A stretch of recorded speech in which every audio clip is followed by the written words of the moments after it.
This is the real secret of life, to be completely engaged with what you are doing in the here and now.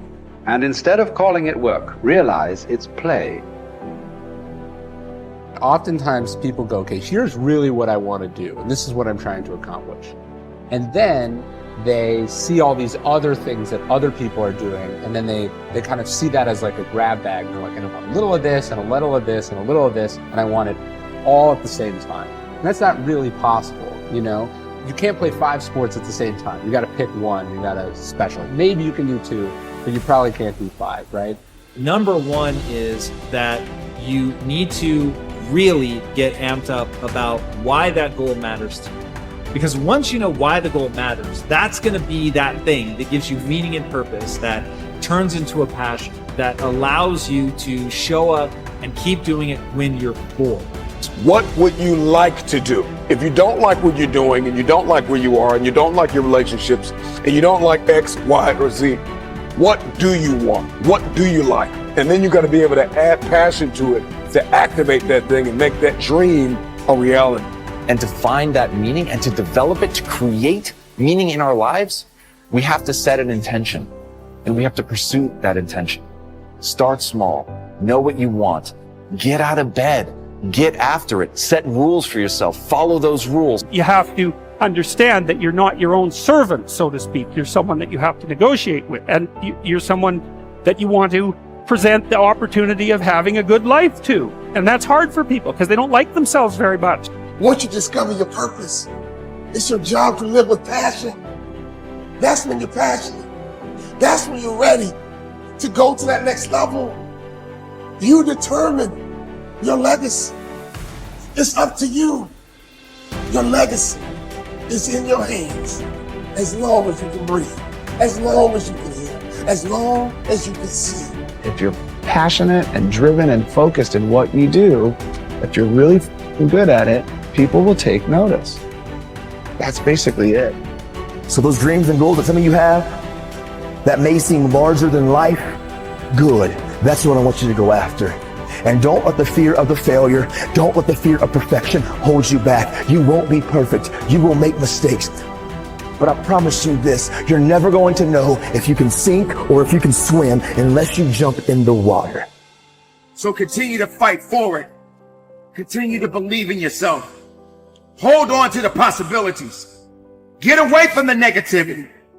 Push yourself, believe in yourself, and go as far as you can. I will remember that my choices create my reality. My responses create my outcome.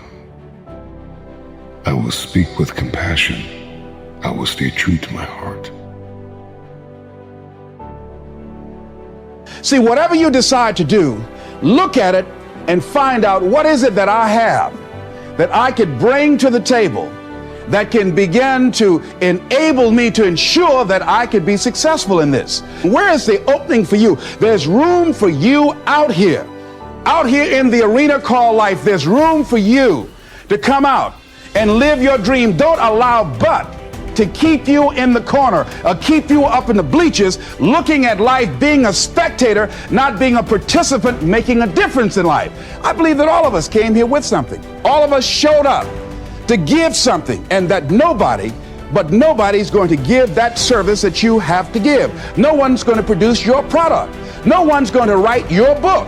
No one's going to open your academy. No one's going to begin to create your daycare with a special curriculum to help to cultivate the high self-esteem in our children. That's your idea. And if you don't bring your idea out here, when you die, all of us will suffer because we've been deprived of your genius because you allowed but to keep you in the bleachers and not pursuing your greatness. You take it to your grave with you. And that's what most people do. Now here's the simple formula for setting goals. It goes like this. A, work on your goals. That's step 1. Work on them. And I put the word work there deliberately. Setting goals is plain hard work. I don't want to kid you. We haven't come here tonight to kid each other. It's work. I know it's work. That's why a lot of people just let it slide. It's work. Many people work hard on their job, but they don't work hard on their future. They just let that slide. And the work involved is making plans.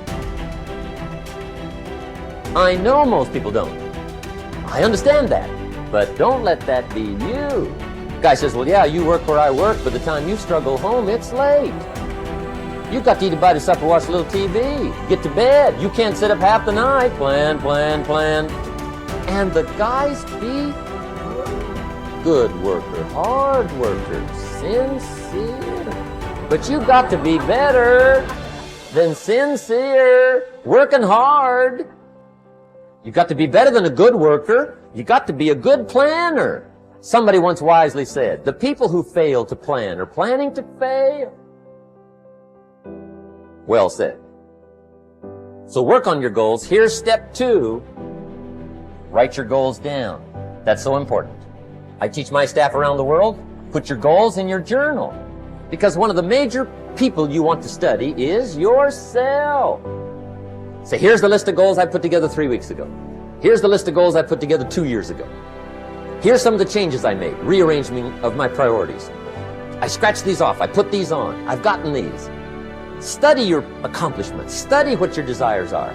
Put them on paper, write them down. Here's another reason for writing your goals down. It shows you're serious about doing better. And to do better, you gotta get serious. You don't have to be grim, but you must be serious. Everybody hopes things will get better. Everybody hopes. Poor people hope. That ought to tell you something. It means the future does not get better by hope. It gets better by plan. In studying warfare and battles over the centuries, I have always been fascinated by the situations where a smaller force defeated a numerically superior force. In every case, what I discovered was that the numerically smaller force was far better organized, more methodical, and more orderly in its plan of attack and execution than was the larger, more disorganized force. By the same token, an ordinary person with a system or recipe for problem solving can run circles around highly intelligent or well-educated people who throw themselves at their problems without a method or process for solving them. Always be sure to think on paper. Write things down. There is something that happens between the brain and the hand when you write. You get a greater sense of clarity and understanding with regard to the issues involved. You think better. Your perception is sharper. You actually become smarter and more creative by the very act of writing everything down as you go along and before you make a decision. One of the most important parts of your personal philosophy should revolve around the development of options. The rule is you are only as free as your well-developed alternatives. If your goal is to be happy, successful, and free, you must have choices. There must be more than one thing that you can do in every situation. You can never allow yourself to be trapped with only one course of action open to you. From the time you take your first job, make your first investment, or embark on any part of life, you should immediately begin to develop an alternative to that if something should go wrong. Always be looking for ways to use your creativity to add value by doing things faster, better, cheaper, or easier in some way. Just as the word deserve comes from the Latin roots de and servus, which mean from service, you should always be looking for ways to deserve greater rewards from serving your customers better in some way. In the final analysis, as a member of society, as a player, in our economic system, your riches and rewards will come from your ability to serve other people better than your competitors. Use your intelligence and your creativity every single day to find ways to make yourself more valuable to your company, your industry, and your world. This is the true hallmark of personal genius.